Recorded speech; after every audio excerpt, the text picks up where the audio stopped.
Hello दोस्तों,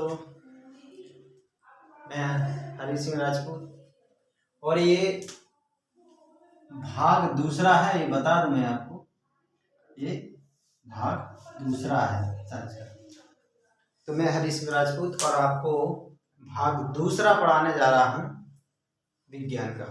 अभी इससे पहले एक और बार आ चुका है। अगर जिसने भी उसको नहीं देखा है तो डिस्क्रिप्शन में नीचे जाइएगा और उसको चेक करिए। सबसे पहले उस वीडियो को देखें, तभी आपको ये वीडियो समझ में आएगा, क्योंकि ये वीडियो पूरा क्रम से चल रहा है।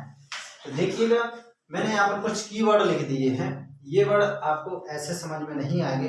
मैं इनको आपको एक विशेष सरल तरीके से आपको समझाऊंगा और जो आपको बहुत ही आसानी से समझ में आने वाले हैं। तो देखिए, जैसे पहला यहाँ पर लिखा हुआ है लवाकरण, जिसको हम क्या बोलते हैं? क्रिस्टलीकरण बोलते हैं। क्या बोलते हैं? क्रिस्टलीकरण। तो ये जो विधि होती है, ये अकार्बनिक ठोसों को, दो अकार्बनिक ठोस मिले हुए हैं, हमें उनको क्या करना है? अलग करना है। तो उनके लिए हम किस विधि का यूज करेंगे? क्रिस्टलीकरण विधि का यूज करेंगे। अब क्रिस्टलीकरण का मतलब क्या होता है कि जिनको हम छोटे छोटे टुकड़ों में बांट सकें, उनका सबका साइज लगभग एक सा रहे, तो वो क्या कहलाते हैं? क्रिस्टल। जैसे हम देखते हैं शक्कर में क्रिस्टल कैसे होते हैं, सब लगभग एक साइज के होते हैं। तो अगर जैसे मान लीजिए किसी आपको शक्कर और नमक दोनों मिल गए हैं, अब आपको इसको अलग करना है, तो उसके लिए किस विधि का यूज करोगे आप लोग? क्रिस्टलीकरण विधि का यूज। अर्थात क्यों? क्योंकि ये कैसे हैं? अकार्बनिक है। तो अकार्बनिक जब ठोस अगर मिल जाए दोनों और हमें उनको अलग करना है, तो कौन सी विधि का यूज करेंगे हम? आपकी अकार्बनिक क्रिस्टलीकरण का विधि का उपयोग करेंगे, जिसके अंदर हम अकार्बनिक ठोसों को अलग करेंगे। जैसे आप देखें शर्करा और नमक, तो आपको इसको क्या करना है? शर्करा और नमक को क्या करना है? घोल देना है। किसमें घोलना है? एल्कोहल में घोलना है। किसमें घोलना है? आपको एथिल एल्कोहल में घोलना है। जब आप इनको घोल दोगे और फिर क्या करोगे? इनको गर्म करोगे और गर्म करने के बाद फिर क्या करोगे? ठंडा करोगे। तो इस तरह से फिर क्या हो जाएंगे? ये आपके क्रिस्टल की अलग अलग हो जाएंगे, शक्कर के अलग हो जाएंगे और इसके अलग हो जाएंगे। दूसरी जो विधि है आपकी महत्वपूर्ण, वो कौन सी विधि है? आसवन विधि। अब देखिए, आसवन विधि, आसवन में क्या होता है कि इसमें आपको जिनके क्वथनांकों में बहुत कम अंतर होता है। क्या होता है? क्वथनांकों में बहुत कम अंतर होता है। तो आप पहले ये समझ लीजिए कि क्वथनांक होता क्या है। देखिए, इसको हम क्या बोलते हैं? बॉइलिंग पॉइंट भी बोलते हैं। क्या बोलते हैं? बॉइलिंग पॉइंट बोलते हैं, जिसको हम शॉर्ट में बीपी बोल देते हैं। क्वथनांक का मतलब होता है कि जिस ताप पर कोई द्रव किस में बदल जाए? गैस में बदल जाए। अर्थात ऐसा भाप में बदलना चालू हो जाता है, तो वो निम्नतम टेम्परेचर क्या कहलाता है? उसका क्वथनांक होता है। तो मतलब हमें क्या करना है? दो जो द्रव हैं उनको हमें क्या, अगर आसवन विधि से हम तभी उनको अलग करेंगे जब उनके क्वथनांकों में कैसा हो? बहुत ज्यादा अंतर हो। ज्यादा का मतलब कि कोई, जैसे मान लीजिए 50 डिग्री सेल्सियस पर क्वथनांक है, तो किसी का 100 है, या मतलब किसी का 100 है तो किसी का 150, मतलब डिफरेंस बहुत ज्यादा होना चाहिए, तभी जाकर के क्या होगा? उनको हम आसवन विधि से अलग कर सकते हैं। अब इसमें जैसे देखिए आप, इसमें एक चीज होती है कि इसमें पहला क्या होता है? बाष्पीकरण। इसमें पहले क्या किया जाता है? हम इसको बाष्पीकृत करते हैं और फिर क्या करते हैं? हम इसको बाष्पीकृत कर देते हैं। उसके बाद हम क्या, इसका क्या करते हैं? हम संघनन करते हैं। क्या करते हैं? संघनन करते हैं।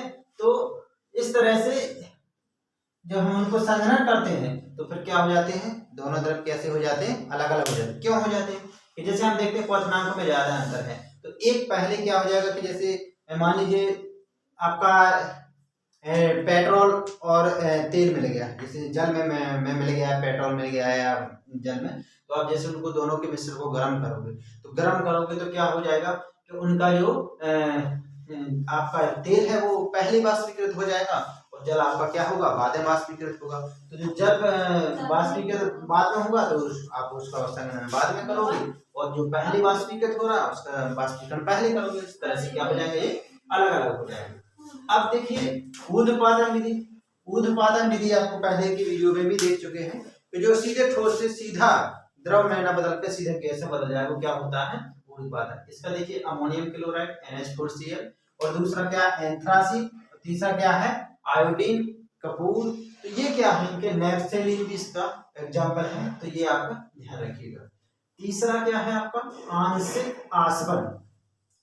तो आंशिक आसवन का यूज कहाँ करेंगे, आंशिक आसवन का यूज करेंगे जहां इनके आपका क्वथनांक में क्या होता है, बहुत कम अंतर होता है। क्या होता है, बहुत कम अंतर होता है। तो उसके लिए हम किस विधि का यूज करते हैं, आंशिक आसवन का।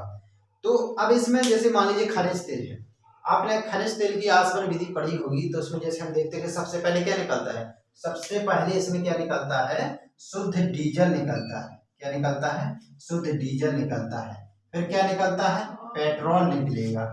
फिर क्या निकलेगा, केरोसिन, या जिसे हम क्या बोलते हैं, मिट्टी का तेल बोलते हैं, ये निकलेगा। और फिर क्या निकलेगा आपका, इस तरह से आपके जैसे फिर और निकलते जाते हैं इस तरह से। जैसे ये पहले निकल गया, फिर इसके बाद ये होगा, फिर इसके बाद, इनके बहुत कम अंतर, बहुत कम अंतर इनके, आपका जो क्वथनांक है ना बहुत कम अंतर है।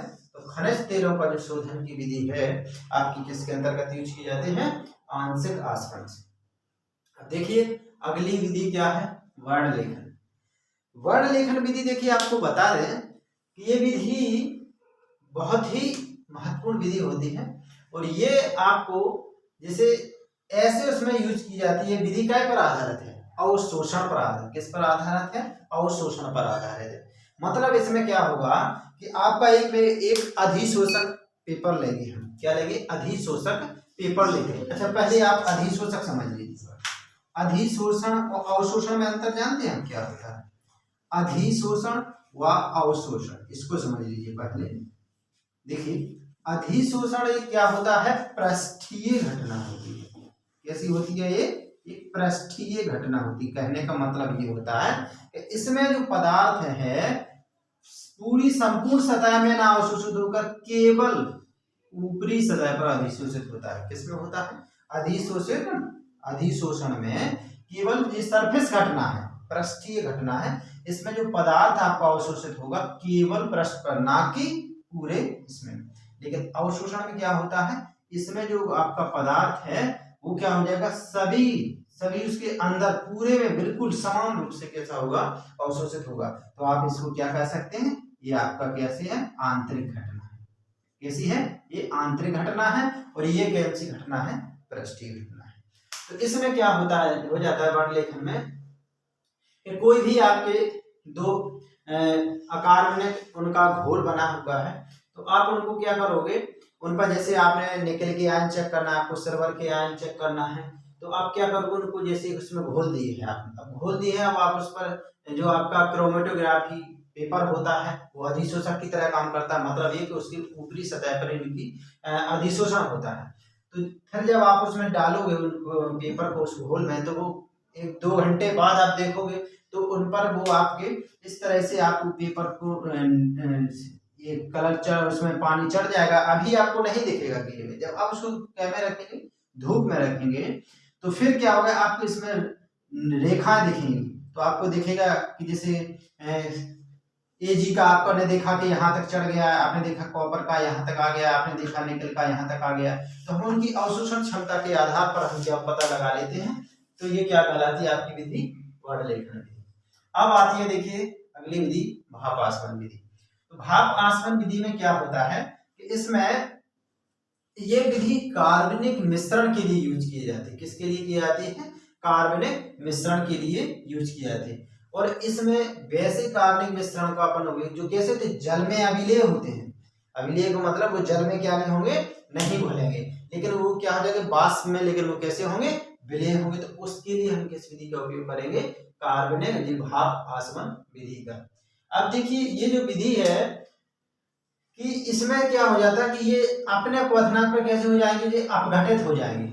जब मतलब आप जब इनको क्या करोगे, गर्म करोगे, तो ये कैसे हो जाएंगे, अपने क्वथनांक पर क्या हो जाएंगे, ये अपघटित हो जाएंगे। जैसे मान लीजिए आपको एसीटोन है, ये क्या है आपका कार्बनिक मिश्रण है कि नहीं, एथिल में मेथिल अल्कोहल है, क्या आपका कार्बनिक मिश्रण है कि नहीं। तो अब आपको इनको क्या करना है, अलग करना है। तो आप किस विधि का यूज करोगे, भाप आसवन विधि का।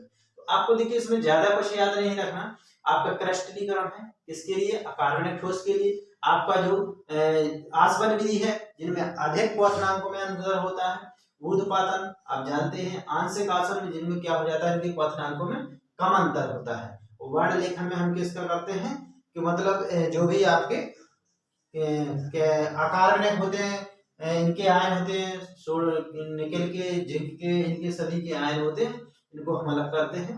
और भाप आसवन विधि द्वारा किसका करते हैं, मतलब कार्बनिक मिश्रण का। अब देखिए आगे कोई चीज है द्रव्यंक, जिसको क्या बोलते हैं, मेल्टिंग पॉइंट। तो देखिए द्रव्यंक का मतलब होता है कि जब हम किसी भी कोई भी ठोस है वो क्या हो जाए, एक द्रव में चेंज हो, जब वो मतलब किस में चेंज हो, ठोस किस में चेंज हो, द्रव में चेंज हो, तो वो मतलब ये जो प्रक्रिया होती है विशेष ताप पर भी होती है और किस में होती है, विशेष दाब पर होती है। तो इसको हम क्या बोलते हैं आपको, द्रव्यंक। मतलब जिस ताप पर कोई ठोस द्रव में चेंज होता है वो कम से कम टेम्परेचर उसका क्या होता है, द्रव्यंक होता है। अच्छा हिमांक क्या होता है, हिमांक का मतलब क्या होता है कि जब कोई द्रव जमता है, मतलब जैसे द्रव से किसमें हो, ठोस में चेंज हो, तो जिस पर क्या हो, ये उल्टी प्रक्रिया, ये इसका क्या है, उल्टा है। तो जब कोई क्या होता है, द्रव जमता है, तो वो क्या कहलाता है, आपका हिमांक कहलाता है। अब देखिए द्रव्यंक और हिमांक लगभग सभी पदार्थों का एक जैसा होता है। क्यों एक जैसा होता है, क्योंकि कोई भी, जैसे आप बर्फ है, तो बर्फ 0 के बाद थोड़ा टेम्परेचर बढ़ा तो वो क्या हो जाएगी, द्रव में चेंज होने लगी। और द्रव में है उससे, जैसे मान लीजिए 1 डिग्री टेम्परेचर 1 से 0 आया तो फिर क्या हो जाएगा वो बर्फ में। तो लगभग उनका कैसा होता है, तो दोनों का एक सा। जैसे आप बर्फ का देख लीजिए तो दोनों का हिमांक और द्रव्यंक कैसा होता है, 0 डिग्री सेल्सियस। तो आपसे प्रश्न पूछा जाएगा कि बर्फ का हिमांक कितना होता है और द्रव्यंक कितना होता है, तो आपको क्या बताना है, दोनों का बराबर। ठीक है। अब देखिए जो आपका द्रव्यंक है या आपका जो हिमांक है, ये क्या होता है, आप अशुद्धियां मिला दो तो ये कैसे हो जाते हैं, आपके कम हो जाते हैं। कैसे हो जाते हैं, कम हो जाते हैं। कैसे कम हो जाते हैं कि जैसे मान लीजिए बर्फ है, शुद्ध बर्फ है, अगर आप उसको 0 के बाद टेम्परेचर बढ़ेगा तो पिघलना चालू हो जाएगी। लेकिन अगर उसमें क्या है, मिलावट है, तो मिलावट से फिर क्या हो जाती है, जैसे मान लीजिए आइसक्रीम वगैरह, तो आप देखते हैं कि बाहर भी उतनी ज्यादा नहीं पिघलती, और जिसमें क्या मलाई की मात्रा ज्यादा हो तो वो तो और ही ज्यादा नहीं पिघलती। कारण क्या है, अशुद्धियां मिली हुई है। तो इस वजह से क्या करते हैं, उसका कम कर देता है। अब जैसे आपका इसका देखें मेल्टिंग पॉइंट का, इसके बॉइलिंग पॉइंट का, तो ये भी क्या हो जाते हैं, अशुद्धियां मिलाने पर कैसे हो जाते हैं, आपके कम हो जाते हैं। अब देखिए द्रव्यंक का सबसे महत्वपूर्ण, द्रव्यंक पर दाब का प्रभाव देखिए, कैसा दाब का प्रभाव, कि अगर आपका दाब बढ़ेगा, द्रव्यंक है पर अगर आपने दाब बढ़ाया तो उसका क्या, अगर तो फिर क्या हो जाएगा, आयतन गलने पर कैसा होता है, बढ़ता है। कैसा बढ़ता है, जैसे मान लीजिए मोम है, अगर आप उसको फिर पिघलाओगे तो उससे ज्यादा बढ़ जाएगा आकार। इसी तरह से तांबा भी होता है। तांबा को क्या है, अभी आपने क्या है कि जैसे अभी आपने पिघलाया उसका, तो पिघलाओगे तो उसका अभी उससे थोड़ा आकार और ज्यादा बढ़ जाएगा। तो इसी तरह से जैसे अगर आप द्रव्यंक पे अगर दाब घटाते हैं आप, तो उनका गलनांक कैसा हो जाता है, घट जाता है। जैसे आप देखिए बर्फ क्या होता है, जब बर्फ जो है पानी होता है तो उसका आकार कम होता है, लेकिन अगर वो बर्फ में बदल जाता है पानी तो कैसा हो जाता है, आकार बढ़ जाता है। क्यों, जैसे आप देखें तभी तो क्या होता है कि बरसात इसमें जब बहुत ज्यादा ठंडी पड़ती है या पाइपों में बर्फ जम जाती है तो पाइप फट जाते हैं। क्यों, इसलिए क्योंकि उनका आकार कैसा हो जाता है, बढ़ जाता है। द्रव से जब वो ठोस में जाता है तो बर्फ का आकार बढ़ जाता है। इसी तरह से ढलवा लोहा भी होता है, जिससे क्या हो जाता है, आपका ये आकार कैसा हो जाता है, बढ़ जाता है। तो ये चीजें क्या होती हैं, इन पर ये प्रभाव इनके बहुत ज्यादा पड़ते हैं। तो देखिए आपका ये भाग दूसरा था, और इसमें आपको बहुत ही बेसिक चीजें बताई गई हैं और आप इनको बहुत अच्छे से समझिएगा। मुझे आशा है कि आपको बहुत अच्छे से समझ में आया होगा। अब इसका जो पार्ट 3 है तो जल्द ही आएगा। तो जय हिंद। वीडियो इसको शेयर करिए, सब्सक्राइब करिए और अच्छे से पढ़िए।